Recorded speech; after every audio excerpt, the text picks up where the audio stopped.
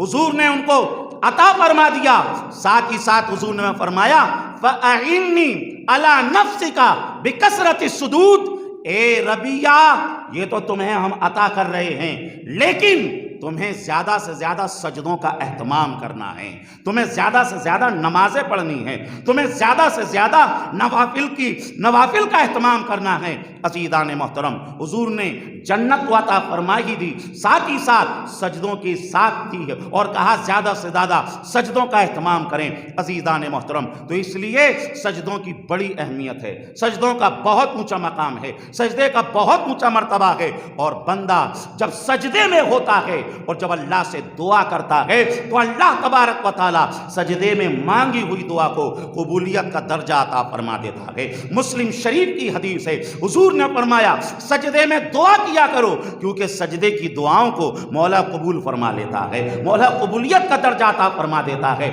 عزیزان محترم، اگر ہم جو ہے کسی انسان کے سامنے جا کر اس سے معافی مانگے یا اس سے جو ہے سمجھ لیجئے کچھ درخواست کریں، اور اگر وہ کٹور سے کٹور دل ہو، اگر ہم اس کے سامنے ناک رگڑنے لگ جائیں تو وہ ہماری غلطی کو معاف کر دے گا، یا اس کی وسعت میں کوئی چیز ہوگی تو وہ ہمیں ضرور دے دے گا، کیونکہ انسان کا جو جسم ہے اس میں جو اعلیٰ چیز ہے وہ اس کا سر ہے، اور اس کے سر میں بھی جو اعلیٰ چیز ہے وہ اس کی ناک ہے، وہ اس کی پیشانی ہے۔ جب وہ پیشانی کو کسی کے سامنے جھکا دے، جب وہ ناک کسی کے سامنے رگڑنے لگ جائے تو انسان جو ہے پھر اس کو وہ چیز دے دیا کرتا ہے، اس کی بات کو مان لیا کرتا ہے۔ عزیزان محترم، اگر کوئی انسان کے سامنے ناک رگڑے تو اس کا دل پسیج جاتا ہے، وہ اسے اس چیز کو دے دیتا ہے، نواز دیتا ہے۔ عزیزان محترم، اگر بندہ اللہ کی بارگاہ میں پیشانی کو جھکا دے، اللہ کی بارگاہ میں ناک رگڑ کے پھر اللہ کی بارگاہ سے کسی چیز کو مانگے تو سمجھ لینا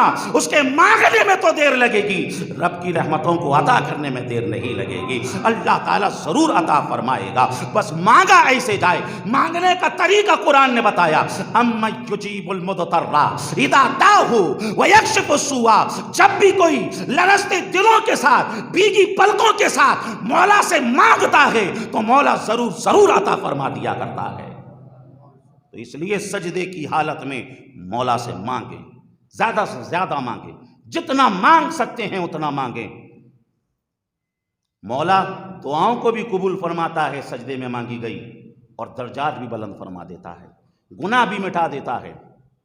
اگر ہم سجدوں کو دیکھیں تو سجدے کی کئی قسمیں ہیں۔ سجدے کی ایک سجدہ تو ہوتا ہے نماز والا سجدہ، نماز والا سجدہ۔ جب نماز میں بھی سجدہ کرتے ہیں تو ہم رکوع ایک کرتے ہیں، سجدے دو کرتے ہیں۔ ایسا بھی ہو سکتا تھا ایک رکوع ہے تو ایک ہی سجدہ ہو، لیکن ہر رکعت میں دو سجدے ہیں، ایک رکوع ہے۔ علماء اس کی توجیہ یہ بیان کرتے ہیں، پہلا سجدہ جب بندہ زمین پہ کرتا ہے تو اس کے دل میں یہ ہونا چاہیے، مولا میں اس زمین سے پیدا کیا گیا ہوں، میں اس مٹی سے پیدا کیا گیا ہوں۔ اس کے دل کے اندر یہ ہونا چاہیے۔ جب یہ ہوگا تو پھر تکبر اس کے اندر نہیں آئے گا، گھمنڈ اس کے اندر نہیں آئے گا، غرور اس کے اندر نہیں آئے گا کہ میں بنا کس چیز سے ہوں، میں مٹی سے بنا ہوں۔ اور جب وہ دوسرا سجدہ کرے پھر دل میں یہ ہونا چاہیے، میں بنا بھی اسی مٹی سے ہوں اور ایک دن مجھے جانا بھی اسی مٹی کے اندر ہے۔ جب ایسا اس کے دل میں خیال ہوگا تو پھر غرور، گھمنڈ، تکبر اس کے پاس نہیں آئے گا۔ دو سجدے اس لیے ہوتے ہیں، اور بھی کئی وجوہات ہیں۔ بند کیجیے اسے۔ اگر ہم سجدے کی اقسام کو دیکھیں تو سجدے کی کئی قسمیں ہیں۔ نماز کے سجدے کے علاوہ ایک ہوتا ہے سجدہ تلاوت۔ سجدہ تلاوت اس سجدے کو کہتے ہیں جب ہم قرآن شریف پڑھتے ہیں تو اس میں آیت سجدہ آ جاتی ہے، حکم دیا گیا جیسے ہی سجدے کی آیت آئے آدمی سجدہ کر لے، یا تلاوت مکمل کر کے پھر سجدہ کر لے۔ اس سجدے کو سجدہ تلاوت کہتے ہیں۔ مسلم شریف کی حدیث حضور فرماتے ہیں، جب بندہ سجدہ تلاوت کرتا ہے تو شیطان روتا ہوا بھاگتا ہے، چیختا ہوا بھاگتا ہے، چلاتا ہوا بھاگتا ہے، اور یہ کہتا ہوا بھاگتا ہے کہ اسی سجدے کی وجہ سے میں جنت میں تھا، مجھے باہر کر دیا گیا، اور اسی سجدے کی وجہ سے ابن آدم جو جنت میں نہیں ہے وہ جنت میں پہنچ جائے گا، اسے بڑی دقت ہوتی ہے۔ یہاں علماء بیان کرتے ہیں یہ جو نماز والا سجدہ ہے، یہ والے سجدے تو اس نے بھی بہت کیے تھے، لیکن خارج نماز کے جو سجدے ہیں ان سجدوں میں سے ایک سجدے کا اس نے انکار کر دیا تھا، اس وجہ سے اسے باہر کر دیا گیا۔ اسی لیے جب بھی کوئی خارج نماز کا سجدہ کرتا ہے تو شیطان کو ایسی دقت ہوتی ہے کہ روتا چیختا چلاتا بھاگتا ہے۔ اور مصنف بہار شریعت مولانا امجد علی خان علیہ الرحمۃ الرحمان بہار شریعت کے اندر ایک چیز نقل فرماتے ہیں کہ اگر کسی آدمی کی کوئی دعا قبول نہ ہو رہی ہو، بہت دعا مانگ رہا ہے، دعا قبول نہیں ہو رہی، تو اس کا ایک طریقہ آپ بیان فرماتے ہیں کہ قرآن شریف کے اندر جتنی بھی آیات سجدہ ہیں ان آیات سجدہ کی تلاوت کرے اور سارے سجدے کر لے، پھر اللہ کی بارگاہ میں دعا کرے، اللہ تعالیٰ سجدوں کی وجہ سے اور آیات سجدہ کی وجہ سے اس کی دعا کو قبولیت کا درجہ عطا فرما دیتا ہے۔ ایسا بھی کر سکتے ہیں، ایک آیت پڑھی سجدہ کیا دعا کی، پھر آیت پڑھی دعا، سجدہ کیا دعا کی، تو اللہ تعالیٰ سجدوں کے بعد جو دعا کی جاتی ہے اسے قبولیت کا درجہ عطا فرما دیتا ہے۔ سجدہ تلاوت جو ہے یہ واجب ہے، امام اعظم امام ابو حنیفہ کے نزدیک واجب ہے، باقی جتنے بھی امام ہیں تین، امام شافعی، امام مالک، امام احمد ابن حنبل، ان کے نزدیک سجدہ تلاوت کرنا سنت ہے۔ تو یہ سجدہ تلاوت ہو گیا۔ ایک سجدہ ہے سجدہ سہو۔ سجدہ سہو کون سا ہوتا ہے؟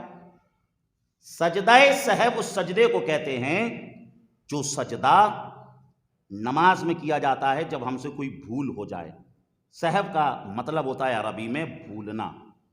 مثال کے طور پر ہم نماز پڑھ رہے تھے، پہلی رکعت میں الحمد شریف پڑھنے کی بجائے ہم بھول سے علم ترا شروع کر دیے، سورت شروع کر دیے، اور جب پوری پڑھ رہی رکوع میں جا کے یاد آیا الحمد تو پڑھی نہیں، اب ہمارا واجب چھوٹ گیا۔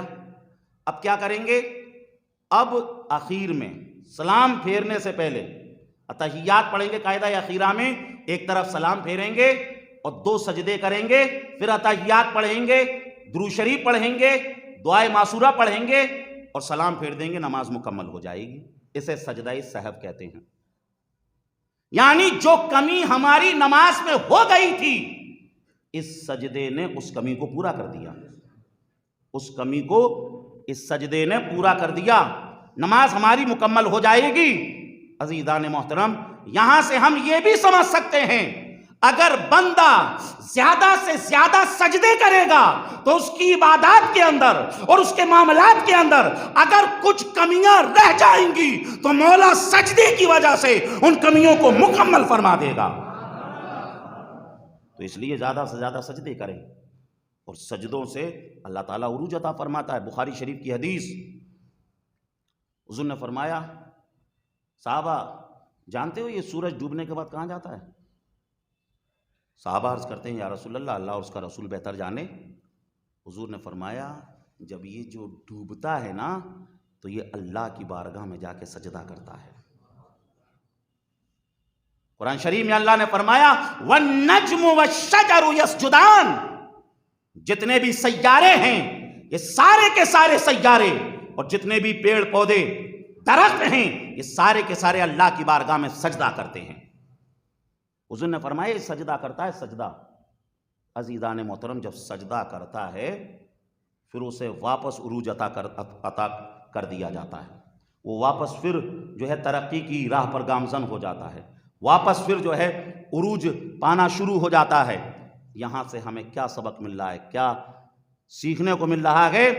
اگر کوئی تنزلی میں پہنچ جائے، اگر سمجھ لیجئے ایک طریقے سے زمین پر آ جائے، سب کچھ اس کا درم بھرم ہو جائے اور چاہتا ہے کہ واپس ترقی کی راہ پر گامزن ہو جاؤں، تو اسے چاہیے وہ زیادہ سے زیادہ سجدے کرے، مولا سجدے کی وجہ سے اسے واپس ترقی عطا فرما دے گا۔ یہ چڑھتا سورج روزانہ ذہن دیتا ہے اگر ڈوبنے لگو تو مولا کی بارگاہ میں جھک جاؤ. من تواضع للہ رفعہ اللہ، جو اللہ کی بارگاہ میں جھکتا ہے مولا تو اسے بلند فرما دیتا ہے، اسے ترقی عطا فرما دیتا ہے. تو سجدہ سہو بھی سمجھ لیا، سجدہ تلاوت سمجھ لیا. ایک سجدہ ہے سجدہ شکر. سجدہ شکر کسے کہتے ہیں؟ جب آپ کو کوئی خوشخبری ملی، آپ امتحان میں پاس ہو گئے، آپ کو کمپنی سے کال لیٹر آ گیا، آپ چناؤ جیت گئے، کوئی بھی خوشی آپ کو مل گئی، تو اب کیا کریں؟ سجدہ شکر کریں. سجدہ شکر کریں گے تو کیا ہوگا؟ اللہ نے قرآن میں فرمایا لَئِن شَكَرْتُمْ لَأَزِيدَنَّكُمْ، تم جتنا شکر ادا کرو گے ہم تو تمہیں اتنا ہی زیادہ عطا کریں گے. اب ہم میں سے میرے خیال سے سجدہ شکر کب ہوتا ہے؟ جب دولہا بن جاتے ہیں، مسجد میں جاتے ہیں سجدہ شکر کرنے کے لیے. اس کے علاوہ تو آپ اپنے فلیش بیک میں جائیے، اپنے ماضی میں جائیے اور دیکھیے میں نے کتنے سجدہ شکر ادا کیے اور اللہ نے کتنی نعمتیں عطا فرمائی. صرف اپنی باڈی کو دیکھ لیں. قرآن کہتا ہے أَلَمْ نَجْعَلْ لَهُ عَيْنَيْنِ وَلِسَانًا وَشَفَتَيْنِ وَهَدَيْنَاهُ النَّجْدَيْنِ.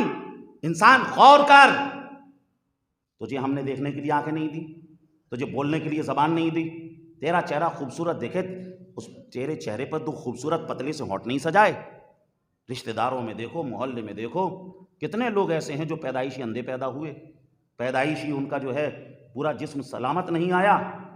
کون سی ہماری فضیلت تھی کہ اللہ نے آنکھیں بھی دیں اور ساری چیزیں دیں؟ اللہ نے یہ نعمت دی ہے تو اللہ کا شکر ادا کریں. اور چاہتے ہیں کہ اور نعمتیں ملیں تو جس نعمت کو دیکھیں آپ جو ہے سجدہ شکر ادا کریں. حضور کا بھی طریقہ تھا، جب کوئی کامیابی ملتی یا جب کوئی جو ہے کوئی خوشی حاصل ہوتی تو حضور سجدہ کرتے، سجدہ شکر ادا کرتے. تو سجدہ شکر بھی کریں، جھک جائیں مولا کی بارگاہ میں. ایک سجدہ اور ہے سجدہ تعظیمی. اس سجدے کو کہتے ہیں تعظیمی سجدہ. سجدہ تعظیمی پچھلی شریعتوں میں تھا. سورہ بقرہ آیت نمبر 34 میں اللہ نے ارشاد فرمایا وَإِذْ قُلْنَا لِلْمَلَائِكَةِ اسْجُدُوا لِآدَمَ فَسَجَدُوا إِلَّا إِبْلِيسَ أَبَىٰ وَاسْتَكْبَرَ وَكَانَ مِنَ الْكَافِرِينَ. اللہ نے فرشتوں سے کہا کہ آدم کو سجدہ کرو، سب نے کیا، شیطان نے نہیں کیا. یہ کون سا سجدہ تھا؟ سجدہ تعظیمی تھا. سورہ یوسف آیت نمبر 4 میں اللہ نے ارشاد فرمایا اذ قال یوسف لأبیہ یا ابتی انی رأیت 11 کوکبا والشمس والقمر رأیتہم لی ساجدین. حضرت یوسف علیہ السلام کو ان کے بھائیوں نے جو سجدہ کیا، ان کے والد نے جو سجدہ کیا، یہ کون سا سجدہ تھا؟ یہ سجدہ تعظیمی تھا. پچھلی شریعتوں میں تھا لیکن حضور کی شریعت میں سجدہ تعظیمی حرام ہے. ہم کسی کو سجدہ تعظیمی نہیں کر سکتے. بہت سے لوگ قبرستانوں، بہت سے لوگ درگاہوں پر جاتے ہیں اور وہاں جا کے سجدہ کرتے ہیں. یہ غلط ہے، یہ حرام ہے، حرام ہے، حرام ہے. اعلیٰ حضرت نے پوری کتاب لکھی الزبدۃ الزکیہ لتحریم سجود التحیہ. اس پوری کتاب میں کئی آیات قرآنیہ سے ثابت کیا کہ سجدہ تعظیمی حرام ہیں. 40 حدیثوں سے ثابت کیا سجدہ تعظیمی حرام ہے. 150 نصوص فقہیہ سے ثابت کیا کہ سجدہ تعظیمی حرام ہے. تعظیم کا سجدہ ہم کسی کو نہیں کر سکتے. اور عبادت کے لیے سجدہ کرنا یہ تو کفر ہے، کافر ہو جائے گا. اگر آدمی کسی کو عبادت کے لیے سجدہ کرے گا تو شرک ہو جائے گا. تو سجدہ تعظیمی حرام ہے. سجدہ تلاوت کے بارے میں سن لیا، سجدہ شکر کے بارے میں سن لیا، سجدہ سہو کے بارے میں سن لیا، سجدہ تعظیمی کے بارے میں سن لیا. اب سجدہ تلاوت اور سجدہ شکر کریں گے کیسے؟ ایسا نہیں. کچھ لوگ جو ہے دیکھتے ہوں گے ٹی وی کے اندر کچھ کھلاڑی جب جیت جاتے ہیں تو فوراً وہاں سجدے میں چلے جاتے ہیں. ٹھیک ہے؟ نہیں. سجدہ شکر کرنا کیسے ہے؟ سجدہ شکر کے لیے بھی وضو ہونا ضروری ہے. سجدہ شکر کے لیے کعبے کا ڈائریکشن بھی ہونا ضروری ہے. سجدہ شکر کے لیے آپ کے کپڑوں کا بھی پاک ہونا ضروری ہے. سجدہ شکر کے لیے جس جگہ پر آپ سجدہ کر رہے ہیں اس جگہ کا بھی پاک ہونا ضروری ہے. تو ایسا نہیں کہ کہیں پر بھی آپ سجدہ کر لیں. ان تمام چیزوں کو جو ہے ملحوظ رکھیں، ان تمام چیزوں کا خیال رکھیں پھر سجدہ کریں. تو سجدے کی بڑی اہمیت. آخری بات کہہ کے اپنی بات کو مکمل کرنا چاہوں گا. بہت سے لوگوں کی شکایتیں رہتی ہیں کہ یہ صحیح نہیں چل رہا ہے، وہ صحیح نہیں چل رہا ہے، کام نہیں چل رہا ہے، دھندا نہیں چل رہا ہے، دکان نہیں چل رہی ہے، وغیرہ وغیرہ. اسی طریقے سے ایک شخص تھا، اس کی زندگی میں تو اتنا سب الٹا چل رہا تھا، جو بھی کچھ کام کرتا وہ الٹا ہی ہو جاتا، وہ کرنے کسی کا بھلا جاتا اور اس کا نقصان کر دیتا۔ وہ سوچتا کہ یار اس کو خوش کر دوں، اس کو جو ہے اور ناراض ہو جاتا۔ وہ کسی علم والے کے پاس گیا اور کہا کہ بڑی پریشانی میں ہوں، میں جو بھی کرتا ہوں جسٹ اس کا الٹا ہو جاتا ہے۔ انہوں نے دیکھا کہ سامنے ایک مہر ہے، ایک سیل ہے۔ انہوں نے اس سیل کو اٹھایا اور کہا کہ ذرا اس کو پڑھو۔ تو اس نے پڑھنا چاہا لیکن نہیں پڑھ پایا۔ بالآخر اس کو پڑھ لیا۔ اس نے کہا کہ اتنی دقت کیوں ہو رہی تھی؟ کہا کہ اس پر جو لیٹرز ہیں، اس پر جو تحریر لکھی ہوئی ہے، یہ الٹی لکھی ہوئی ہے۔ اس کے بعد اس سیل کو انہوں نے پیڈ پہ لگایا، کاغذ پہ لگا دیا اور کہا کہ اب پڑھو۔ اب فٹاک سے اس نے پڑھ لیا۔ کہا کہ اب جلدی کیوں پڑھ لیا؟ کہا کہ اب ساری تحریر اور سارے لیٹر، سارے حروف سیدھے ہو گئے تھے، تو اب میں نے آسانی سے پڑھ لیا۔ اب اس علم والے نے وہاں سے یہ سمجھایا کہ تم جانتے ہو یہ سب کچھ اس تحریر پر جو لکھا ہوا ہے یہاں یہ الٹا تھا، مگر جیسے ہی اس مہر نے اس کاغذ پہ سجدہ کیا ہے، اپنے ماتھے کو اس کاغذ پہ جھکایا ہے، تو جو کچھ اس مہر کے اندر الٹا تھا وہ سارا کا سارا سیدھا ہو گیا۔ یہاں سے یہ سمجھانا چاہتا ہوں، اگر تمہاری زندگی کے اندر جو کچھ الٹا چل رہا ہے، اگر چاہتے ہو وہ سیدھا ہو جائے، رب کی بارگاہ میں جھک جاؤ، سجدے کرو۔ سجدے کی وجہ سے جو کچھ الٹا چل رہا ہوگا مولا سب کو سیدھا فرما دے گا۔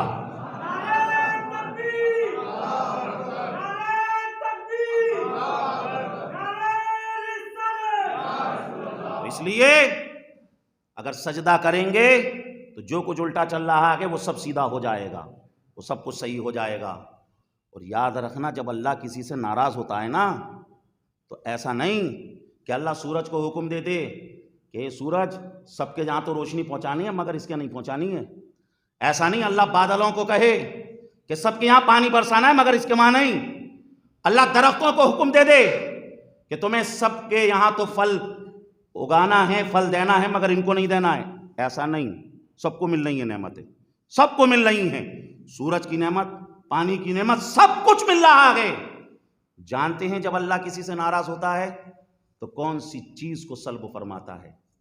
جب اللہ کسی سے ناراض ہوتا ہے تو اس بندے کو سجدے کی توفیق نہیں دیتا ہے، سجدے کی نعمت اس سے چھین لیتا ہے۔ اب اگر فجر میں اٹھنے کا موقع نہیں مل رہا ہے، اب اگر ظہر کی نماز کا خیال نہیں، اب اگر عصر مغرب عشاء میں اور سجدوں کا خیال نہیں، تو سمجھ لو کہ ہمارا مولا ہم سے ناراض ہے، کیونکہ مولا نے ہمیں سجدے کی توفیق ہی نہیں دی، مولا نے ہمیں سجدے کی توفیق نہیں دی۔ تو اس لیے جو ہے سجدہ کرتے رہیں۔ اور میڈیکل پوائنٹ آف ویو سے بتا دوں کہ جب بندہ سجدہ کرتا ہے تو اس کے سر کا جو درد کا مرض ہے وہ اسے نہیں ہوگا، اس کے بال نہیں جھڑیں گے، اس کے جو ہے قوت بصارت جو ہے وہ اس کی اچھی رہے گی، قوت سماعت اس کی اچھی رہے گی، اس کے چہرے پر جھریاں دیر میں آئیں گی، کیونکہ جب سجدہ کرتے ہیں تو کیا ہوتا ہے، دل ہمارا اوپر ہو جاتا ہے اور یہ سارا حصہ نیچے ہو جاتا ہے، تو بلڈ اچھے طریقے سے سرکولیٹ ہو جاتا ہے۔